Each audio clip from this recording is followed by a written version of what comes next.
Bismillahirrahmanirrahim. Assalamu alaikum. You are watching HumSub.TV and I am Muneeb Hamid with the news in English. Army Chief General Qamar Javed Bajwa hints at continuing Karachi operation. Military's top command hinted on Thursday that Rangers-led operation in Karachi, which has been continuing for more than 4 years, was not going to end anytime soon, and that it would continue to maintain normalcy in the city. The resolve came when Chief of the Army Staff General Qamar Javed Bajwa, during his visit to the Karachi Corps headquarters and Malir garrison, underlined the importance of peace in Karachi. At Corps headquarters, the Chief of Army Staff was given update on security situation of the province, especially Karachi, and operational preparedness of the Corps, said a statement issued by the Inter-Services Public Relations. During his visit, General Bajwa appreciated efforts made by Pakistan Rangers Sindh for restoration of peace in Karachi. Person disqualified as king cannot act as kingmaker, rules Supreme Court. Supreme Court issued a detailed judgment on its verdict against the Election Act 2017 and the disqualification of former Prime Minister Nawaz Sharif as head of the Pakistan Muslim League Nawaz. The Chief Justice of Pakistan, Mia Saqib Nisar, authored the 51-page judgment on the verdict.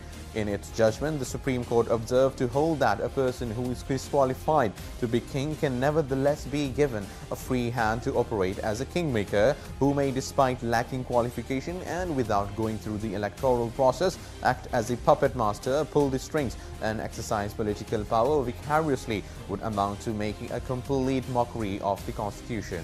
Pakistan Tehreek-e-Insaf Chairman Imran Khan welcomes Kabul's talks offer to Taliban.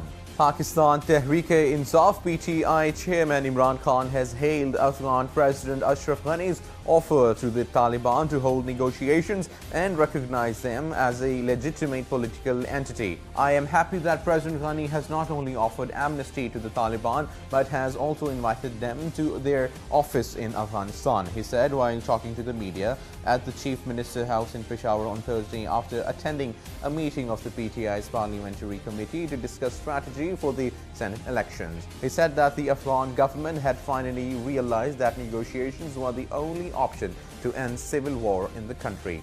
Foreign Secretary Tehmina Janjua visiting United States for talks to revive ties.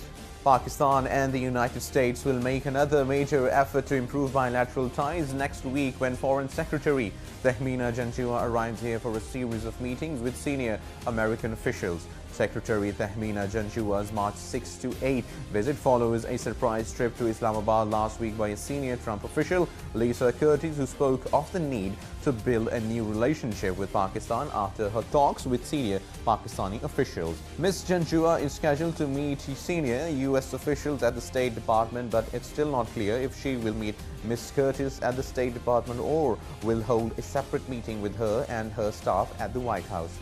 National Accountability Bureau told the Lahore High Court that all legal formalities had been completed before Chima's arrest. National Accountability Bureau on Thursday told the Lahore High Court that all legal formalities had been fulfilled before the arrest of former head of Lahore Development Authority Ahad Khan Chima in Ashiana-e-Iqbal housing scheme scam.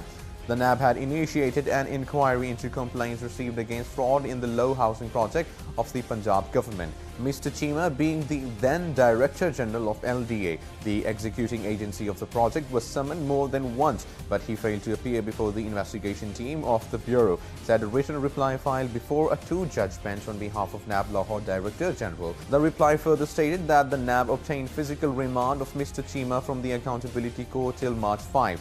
It urged the court to dismiss the petition of Mr. Chima for being not maintainable, as arrest could not be challenged during physical remand. The bench, headed by Justice Ali Bakr Najvi, adjourned further hearing of the petition till March 7, as counsel for Mr. Chima was not available due to his appearance before the Supreme Court in Islamabad. 1 killed and 4 injured as Kabul car bomb targets foreign forces, Afghan Interior Ministry said.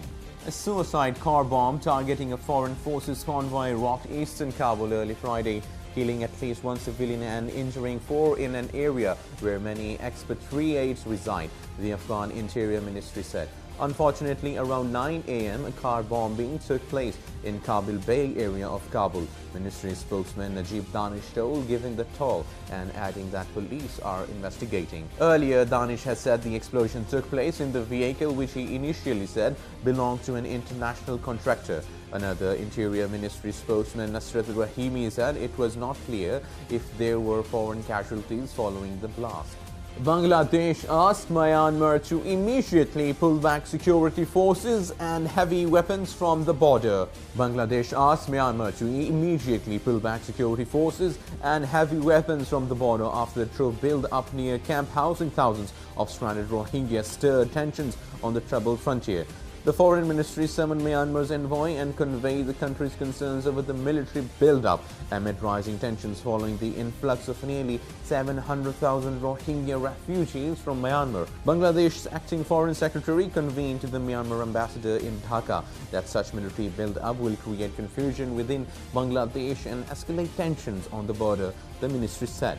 United States welcomes Afghan plans for peace talks with the Taliban but will keep up pressure on the militants.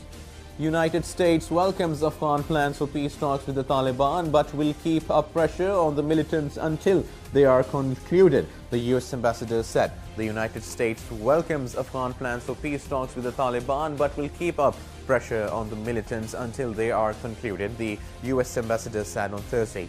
After an international peace conference in Kabul, Afghan President Ashraf Ghani on Wednesday unveiled a plan to open talks with the Taliban, including eventually recognizing them as a political party.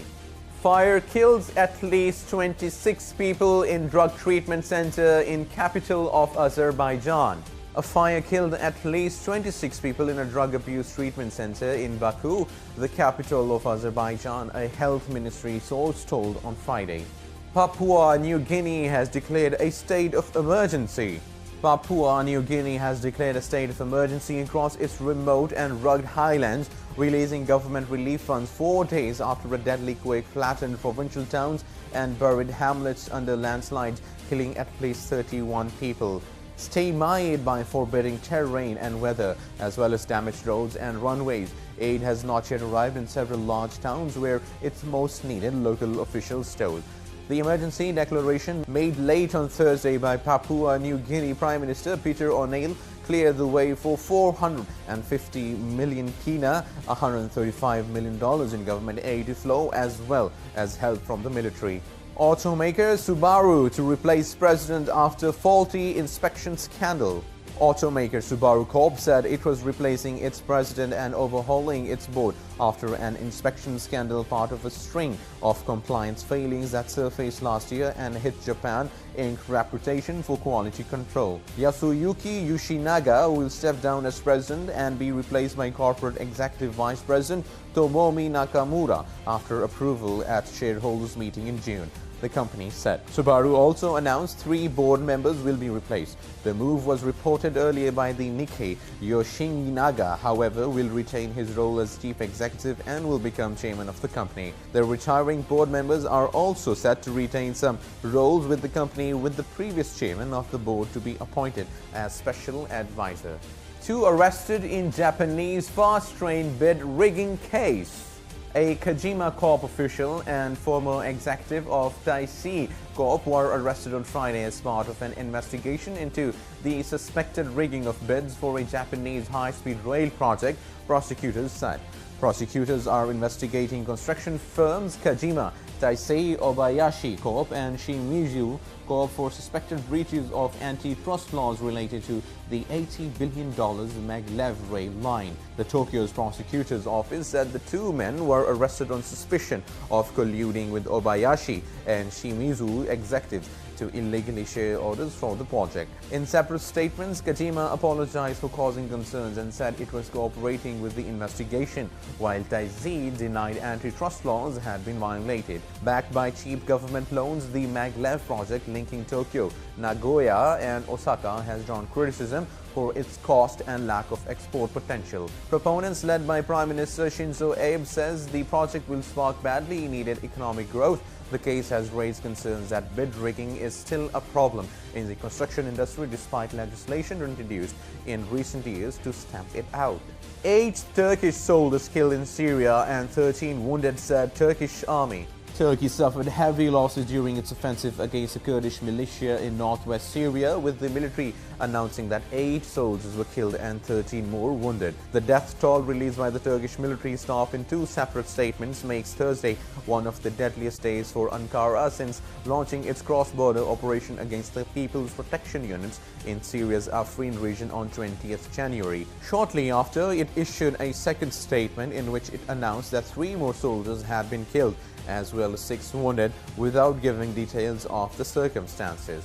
Armenian parliament elects ex-Prime Minister Sarkisian as country's president. Armenia's parliament chose Armen Sarkisian as the country's new president on Friday in a vote that is meant to herald the state of power shift to the country's prime minister and parliament. Sarkisian, 64, a former prime minister who once served as the country's ambassador to Britain, was elected to serve a 7-year term. 90 lawmakers voted to elect him, 10 opposed his selection and 1 abstained. Sarkisian succeeds Serge Sargsyan, who opposition leaders say could now become prime minister.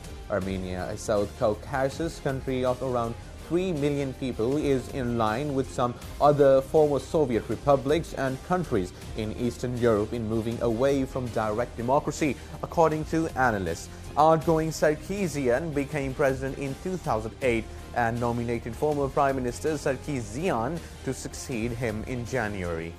And now some business news. Energy sector circular debt touches record rupees 922 billion. Pakistan's energy sector circular debt is estimated to have gone beyond a record rupees 922 billion mark by the end of November 2017. According to a report submitted to the parliament this week, the Ministry of Finance has put the amount of circular debt at rupees 472.678 billion as of November 30th, 2017. Minister of State for Finance Rana Muhammad Afzal Khan reported that the amount of the said circular debt, rupees 472.678 billion of the sector payable to the power generators, short-term in nature, did not appear in annual State Bank reports of 2016-17. The report only indicated long-term loan payable by economic groups of domestic and foreign financial institutions. And now some entertainment news. After ban, Atif Aslam refuses to promote Bollywood song. Pakistani singer Atif Aslam has been repeatedly shrugging off requests to promote his latest song, Sehmi Hai Dharkan, from the forthcoming Bollywood film Das Dev, says its producer Sanjeev Kumar. Atif said he will do it, but it hasn't been done. I'm not sure why he isn't taking part in the activity, but as a producer, I see that work promise hasn't been executed. Kumar said in a statement. Sehmi Hai Dharkan was unveiled on February 22nd as the first song from Sudhir Mishra's film Das Deva, contemporary take on Sarat Chandra Chattopadhyay's novel Devdas. And now some sports news. PSL 3, injured Sammy wins it big for Peshawar Zalmi, batting on one leg. History was made at Sharjah Cricket Stadium on Thursday when an injured Darren Sammy limped to the pitch and single-handedly steered Peshawar Zalmi to victory in a nail-biting finish against Quetta Gladiators. Sammy smashed 2 sixes and 1 4 in the 4 balls he faced, ensuring a much-needed victory for his side with 2 balls to spare. The defending champions were chasing the 142-run target set by the Gladiators, who were asked to bat first by Zalmi in the 10th match of the Pakistan Super League's 3rd edition. And now the weather forecast for the next 24 hours. Different cities of the country, including Lahore, received light rain in the wee hours of Friday, which turned the weather cold and brought the mercury down. Rain was also reported in Islamabad, Rawalpindi, Peshawar, Faisalabad, Gujranwala, Sargodha, Multan, DG Khan, Sahiwal, Quetta, Sibbi, Zob, Sukhek and Narowar. Pakistan's meteorological department has predicted more rain across the country during the next 24 hours. And that is the end of the news. For more news and updates, keep watching HumSub.TV.